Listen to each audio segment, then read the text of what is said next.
안녕하세요. 민지의 꿀사연입니다. 즐겁게 감상하시고 구독과 좋아요도 많이 눌러주세요. 그럼 사연 시작해 볼까요? 오늘은 제 인생에서 정말 잊을 수 없는 경험에 대해서 이야기를 들려드리려고 해요. 이런 막장 같은 일이 저에게 일어났다는 게 가끔 믿기지 않기도 하는데요. 저는 두 아줌마와 동시에 연애를 하고 있는 중이에요. 그것도 한 빌라 건물에 살고 있는 두 아줌마와 말이에요. 그리고 놀랍게도 두 아줌마는 자매 사이예요. 한 아줌마는 차분하고 조곤조곤한 타입이고 다른 아줌마는 저돌적이고 화끈한 성격의 소유자이죠. 두 아줌마와 지지고 볶으면서 거의 매일같이 가버리거나 혹은 가버리게 만들고 있는 저의 이야기 들려드려 볼게요. 저는 20대 후반의 사회초년생이에요. 대학을 갓 졸업하고 1년 정도 아르바이트를 하면서 지내다가 얼마 전 어렵게 취업에 성공하게 되었죠. 취준생으로 지낸 1년이라는 시간은 참 길더라고요. 지원하는 곳에 떨어질 때마다 불안하기도 했고 스스로에 대해서 불신이 생기기도 했고요. 부모님에게 눈치가 보이기도 했어요. 스트레스를 많이 받다 보니 잘 안 마시던 술을 혼자 마시기도 했네요. 그래도 포기하지 않고 제가 일하고 싶은 회사들을 잘 골라서 꾸준히 지원을 하게 되었고요. 정말 괜찮은 조건으로 취업에 성공하게 되었어요. 대학에 합격했던 것보다 직장에서 합격 통보를 받았을 때가 더 기뻤던 것 같네요. 그런데 취업을 하고 나니 지낼 곳이 문제더라고요. 제가 원래 집은 서울인데 회사가 수원에 있는 곳이었거든요. 연구원으로 취업을 하려다 보니 서울 쪽에는 정말 경쟁이 치열했고요.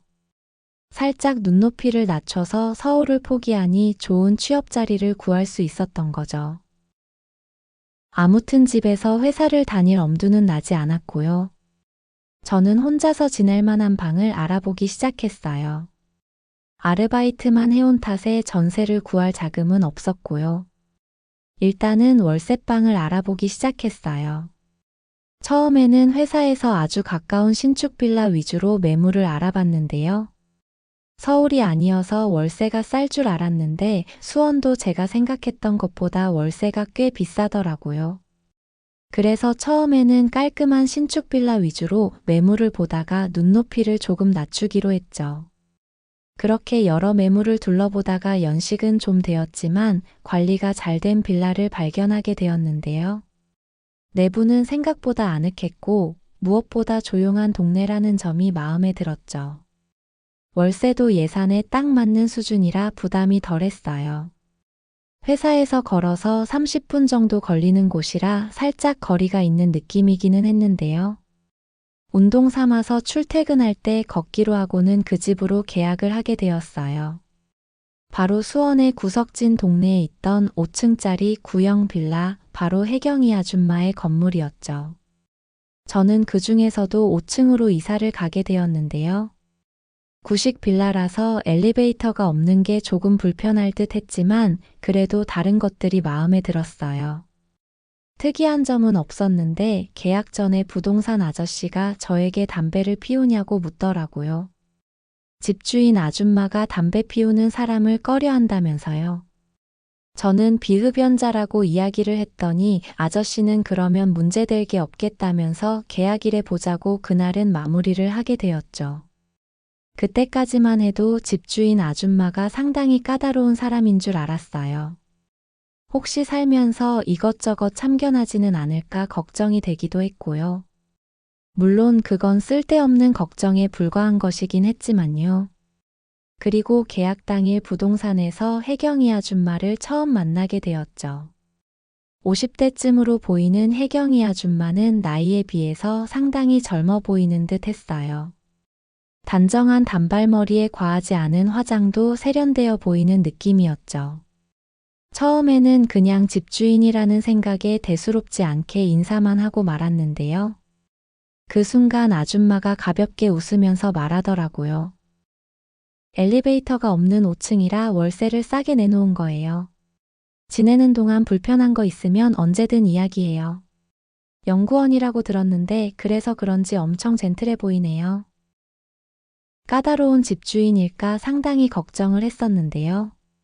나긋나긋한 말투로 친근하게 인사를 건네는 아줌마의 말에 그런 걱정은 사라지는 기분이었어요. 저는 월세를 싸게 주셔서 고맙다고 잘 살겠다면서 인사를 드렸죠. 그때는 몰랐어요. 혜경이 아줌마랑 그렇게 묘한 인연을 맺게 될 줄은 말이죠. 그렇게 며칠 후에 저는 그 집으로 이사를 들어가게 되었고요. 이사 당일 혜경이 아줌마는 5층까지 직접 올라와서 짐이 들어오는 걸 봐주기도 했고요.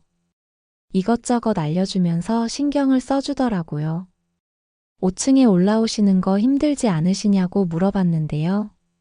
아줌마는 옥상에 이것저것 식물들 키우는 것도 있어서 운동 삼아 하루에도 몇 번씩 올라온다면서 괜찮다고 했죠. 운동 삼아서 등산도 자주 다녀서 이런 건 아무것도 아니라면서요. 그러면서 남자 혼자 이사를 오는 거라 짐이 별로 없다면서 신기해하는 듯 했죠. 그리고 그날 또 다른 아줌마를 만나게 되었는데요. 바로 같은 빌라에 살고 있는 은경이 아줌마였죠.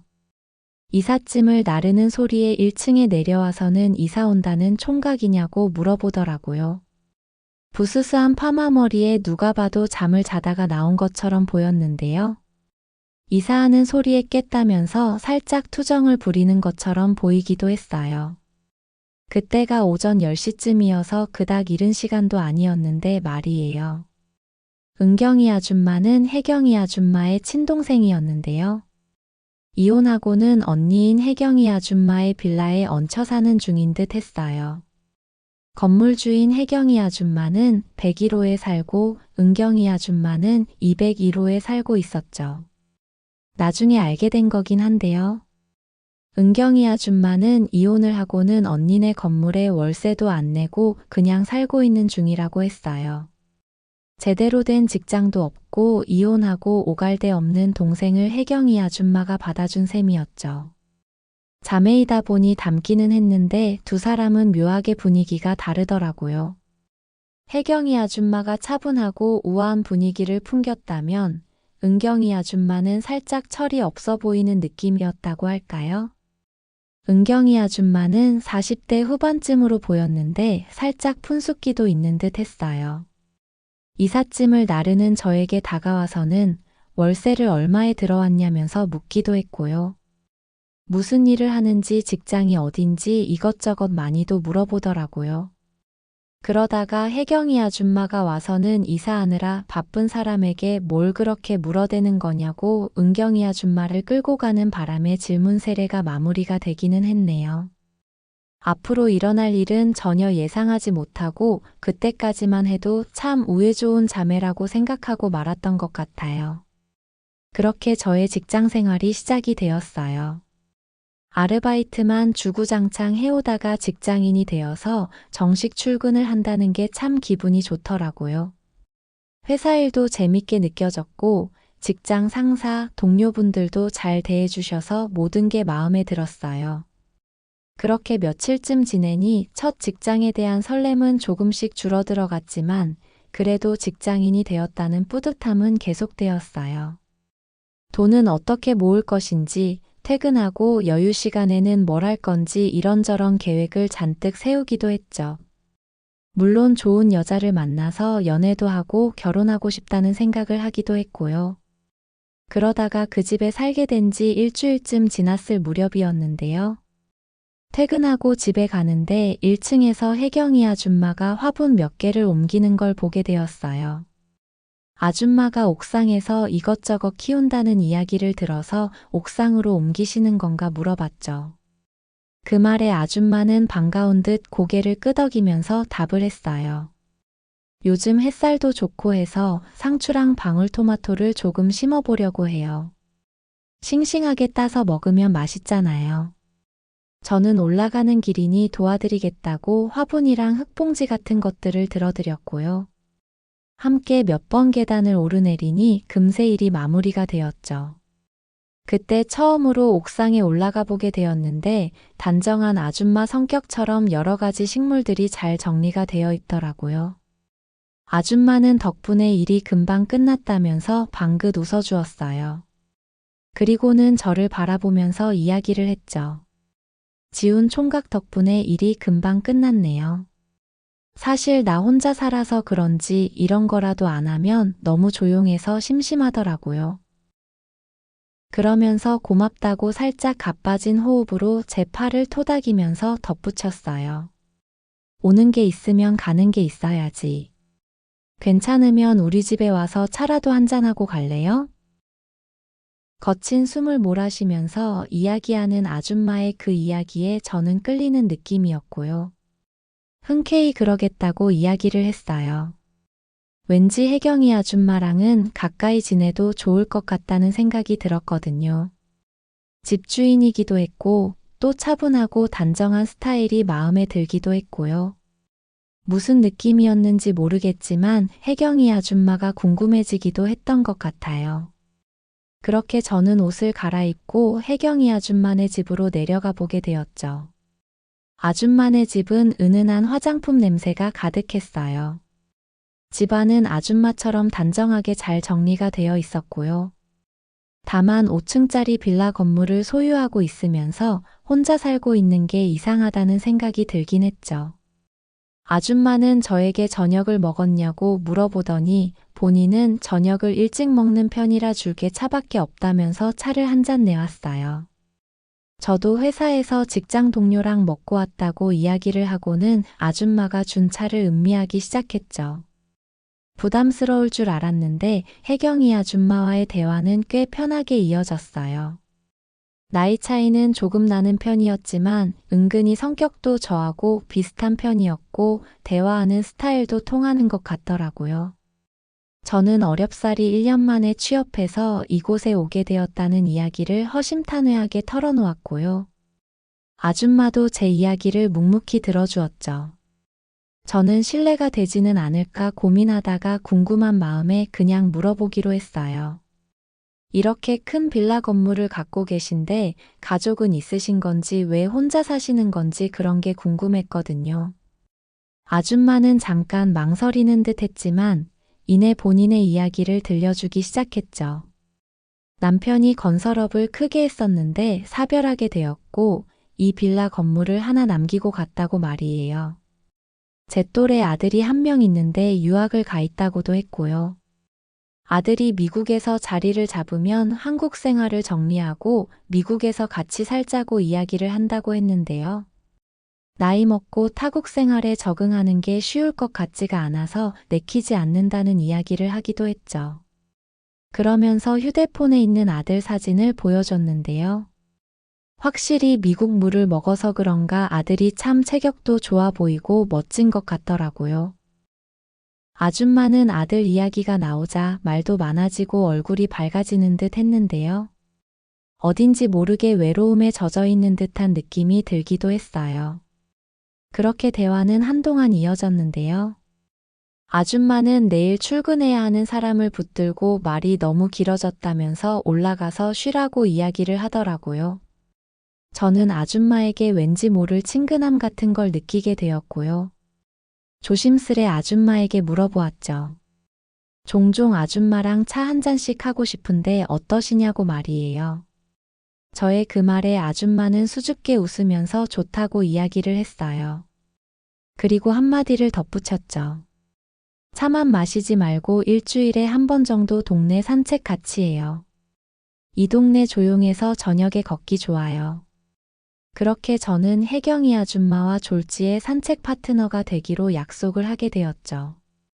말이 나온 김에 우리는 다음날 저녁에 같이 동네를 걸으면서 전날 못 나눈 이야기를 나누게 되었어요.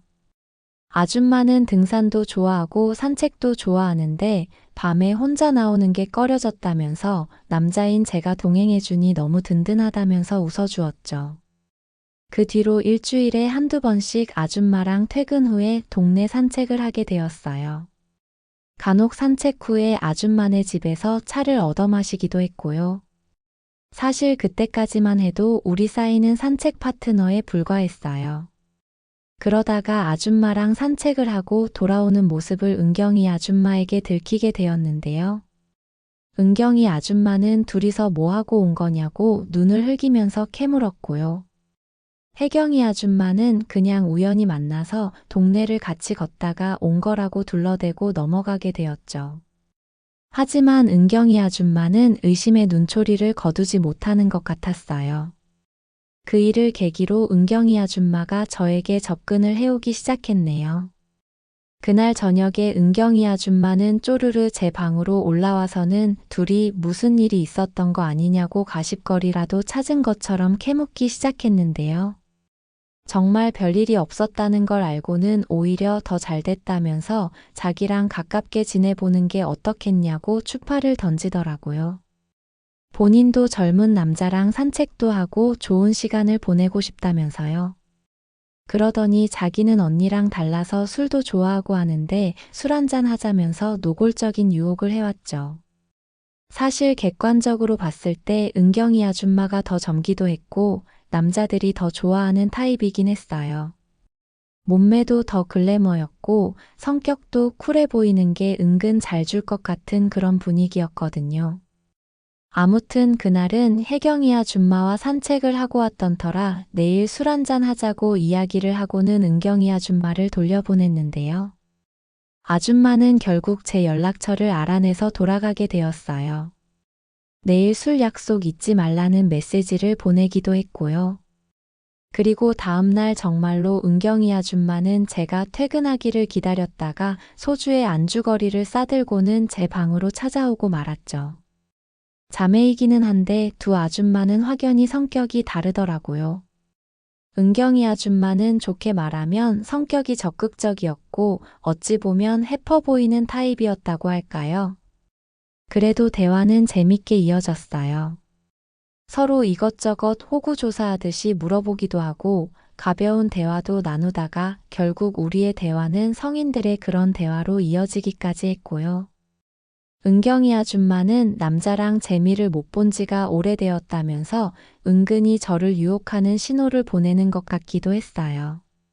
소주잔을 들이키면서도 야릇하게 바라보는 그런 눈빛 있잖아요. 저는 은경이 아줌마의 그런 원색적인 유혹을 이기지 못하고 그날 결국 아줌마랑 선을 넘어버리고 말았네요. 은경이 아줌마는 성격만큼이나 사랑을 나눌 때도 물불을 가리지 않는 타입이더라고요. 어찌나 적극적으로 요구하고 달려들었는지 몰라요. 제 위에서 무아지경이 되어서 찌어대는 아줌마 때문에 저는 그날 밤 정신을 못 차릴 정도로 여러 번 가버리게 되었네요. 그렇게 몇 번이나 사랑을 나누고 나서야 아줌마는 만족스러웠는지 거친 숨을 몰아쉬면서 제 팔에 안겨왔고요. 이 일은 언니에게는 비밀로 해달라면서 앞으로 종종 이렇게 데이트를 하자고 제안을 해오기도 했어요. 그동안 만나봤던 어떤 여자보다도 큰 만족감을 준 은경이 아줌마를 거부하고 싶지 않더라고요. 그렇게 저는 은경이 아줌마와 시간이 맞을 때면 뜨거운 연애를 하는 사이가 되어버리고 말았죠. 그 후로도 혜경이 아줌마와의 산책은 일주일에 한두 번 정도 계속 이어갔는데요. 제가 은경이 아줌마와 부적절한 관계를 맺어버린 걸 모르는 건지 산책을 하는 혜경이 아줌마의 태도는 달라진 건 없었어요. 그런데 제가 참 욕심이 컸던 건지 요즘 신나게 그거를 하다 보니 욕구가 커졌었나 봐요. 혜경이 아줌마도 안아보고 싶다는 생각이 불쑥불쑥 들기 시작했고요. 산책을 하던 중에 에라 모르겠다는 생각으로 혜경이 아줌마의 손을 슬쩍 잡아보게 되었는데요. 제 걱정과는 다르게 아줌마는 제 손길을 피하지 않고 오히려 제 손을 꼭 맞잡아 주더라고요. 불같이 달려드는 은경이 아줌마와는 다르게 조용하고 차분한 혜경이 아줌마도 제 마음을 흔드는 매력이 있었어요. 우리는 그렇게 한동안 손을 잡고 동네를 걷게 되었고요. 잠시 후에 아줌마는 부끄러운 듯 자기 집에 가서 조금 더 시간을 보내겠냐는 이야기를 조심스레 꺼내놓았죠. 세상 어느 남자가 다가오는 여자를 거부하겠어요. 저는 그러고 싶다고 말을 하고는 아줌마의 손을 꼭 붙들고 집으로 돌아오게 되었죠. 그리고 아줌마네 방에서 우리는 사랑을 나눠버리고 말았어요.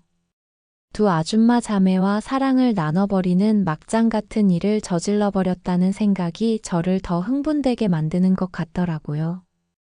혜경이 아줌마는 부끄러워하면서도 상당히 민감한 편이었는데요. 그런 점이 남자인 저를 더 안달나게 만드는 것 같아서 만족스러웠어요. 혜경이 아줌마와 사랑을 나눌 때는 제가 더 적극적인 남자가 돼버리곤 했죠. 아줌마의 눈동자를 바라보면서 하는데 저는 심장이 너무 두근대서 터져버릴 것 같은 기분이었어요. 그렇게 그날은 혜경이 아줌마와 몇 번이나 함께 가버리고 말았네요. 그렇게 아줌마 복이 터져버린 듯 저는 두 아줌마 자매와 연애를 해버리는 만행을 저지르게 되었어요. 자매이지만 서로 확연히 다른 매력을 가진 아줌마들이어서 색다른 만족감을 느낄 수 있었죠. 어떤 날은 혜경이 아줌마랑 다른 날은 은경이 아줌마랑 연애를 하면서 저는 말로 다 설명할 수 없는 짜릿한 시간을 보내게 되었는데요. 꼬리가 길면 언젠가는 들통이 나는 법이잖아요. 저의 양다리 행각을 먼저 눈치챈 건 은경이 아줌마였어요. 저하고 진하게 사랑을 나눈 후에 은경이 아줌마는 아직도 언니랑 산책을 하는 거냐고 물어봤는데요. 저는 양심에 찔려서 혜경이 아줌마와 선을 넘어버렸다는 고백을 해버리고 말았죠. 만약 두 사람 중에 불쾌해하거나 기분 나빠하는 사람이 있으면 이 관계를 정리하겠다는 각오를 하기도 했었고요. 그런데 은경이 아줌마는 언니와 자기 중에 누구랑 연애하는 게 더 만족스러웠냐면서 황당한 질문을 하더라고요. 그 말에 저는 은경이 아줌마와 사랑을 나누는 게 더 만족스럽다는 이야기를 했죠. 사실 실제로도 더 그렇긴 했으니까요. 은경이 아줌마는 그럼 됐다면서 저를 언니와 공유하는 게 썩 만족스럽지는 않지만 이해하겠다는 태도를 보이더라고요. 다만 언니랑 하루 데이트를 하면 자기랑은 이틀 데이트를 해줘야 한다면서 상당히 시샘하는 듯한 모습을 보였죠. 그 전까지는 두 아줌마와 동시에 연애하는 게 육체적으로는 짜릿하기는 했지만 늘 양심의 가책이나 부담감 같은 것들이 느껴지기도 했었는데요. 그날의 고백으로 어느 정도는 양심의 가책에서 벗어나는 듯한 기분이 들더라고요. 두 사람 중 한 사람에게는 이실직고를 한 셈이니 이제 혜경이 아줌마만 남은 셈이었고요. 얼마 지나지 않아 저는 혜경이 아줌마에게도 이 사실을 털어놓기로 마음을 먹었어요. 그 무렵 혜경이 아줌마는 저하고 사랑을 나눌 때면 격한 절정을 느끼면서 가버리던 편이어서 저에게 완전히 푹 빠져있는 듯 했는데요. 아줌마가 사실을 알게 되면 어떤 반응일까 걱정이 되기는 했어요. 솔직히 혜경이 아줌마도 이해를 해줬으면 좋겠다는 참 뻔뻔한 기대를 하기도 했었는데요. 욕먹어도 어쩔 수 없지만 제 솔직한 마음이 그랬던 게 사실이었어요. 결국 며칠 후에 저는 혜경이 아줌마에게 그간의 일을 다 털어놓게 되었어요. 제 이야기를 다 듣고도 혜경이 아줌마는 놀라는 기색을 하지 않더라고요. 이미 아줌마는 제가 본인의 동생과도 부적절한 관계를 맺고 있는 걸 눈치를 채고 있었다고 했어요. 그러면서 이야기하더라고요. 은경이 그 기집애는 늘 내가 가진 거를 탐내는 나쁜 버릇이 있었어. 처녀 시절에도 내가 만나던 남자에게 꼬리친 전과가 있는 애야. 그래도 어쩌겠어. 어려서부터 막내라고 집에서 오냐오냐 키워서 좋은 건 다 지가 가지고 싶어 하는 애인걸. 좋은 건 나눠야지. 이미 다 알고 있었다는 아줌마의 말에 저는 쥐구멍이 있으면 숨고 싶을 만큼 부끄러운 생각이 들더라고요. 혜경이 아줌마는 동생이 늘 본인 걸 탐내는 게 살짝 짜증이 나기도 하지만 평생을 그리 살아왔으니 어쩌겠냐면서 푸념하듯이 이야기를 했어요. 그러면서 동생도 잃을 수 없고 자기를 너무 만족시켜주는 저 또한 잃고 싶지 않다고 하더라고요. 그냥 이대로 지내도 괜찮다고 오히려 저를 토닥여주기까지 했어요. 다만 체력 관리를 잘 하라면서 저에게 더 깊게 안겨왔죠. 그렇게 두 아줌마 자매를 몰래 만나면서 느꼈던 제 양심의 가책은 해결이 되어버렸어요. 덕분에 저를 간절히 원하는 두 아줌마와 마음 놓고 연애를 할 수 있게 되었고요. 어찌 보면 우습고 황당한 이 관계는 몇 달째 계속되고 있네요. 아무래도 한 건물에 살다 보니 두 아줌마는 서로 자주 마주치기도 하는데요. 저를 공유한 쌓이기는 하지만 아무것도 달라진 게 없다는 듯 두 사람은 여전히 예전처럼 지내고 있는 것 같아요. 오며 가며 두 아줌마가 같이 있는 걸 볼 때면 저만 부끄럽고 민망해서 얼굴이 빨개지는 것 같기도 하고요. 그런데 그런 민망한 생각이 들면서도 한편으로는 야릇한 기분이 몰려와서 더 심장이 두근거리는 걸 보면 저도 제정신이 아닌 것 같다는 생각이 들기도 하네요. 아무튼 두 아줌마와 동시에 연애를 하다 보니 저는 원 없이 그걸 하면서 지내는 편이라 좋기는 한데요. 이러다가 다시 정상적인 연애를 할 수는 있을지 걱정이 되기도 하네요. 그래도 행복한 고민이라고 생각하면서 시간이 허락할 때까지는 이 연애를 마음껏 즐겨보고 싶은 게 제 솔직한 심정이네요. 이런 일이 쉽게 찾아오는 행운은 아닐 테니까요. 제 이야기는 여기까지입니다. 들어주셔서 고맙습니다.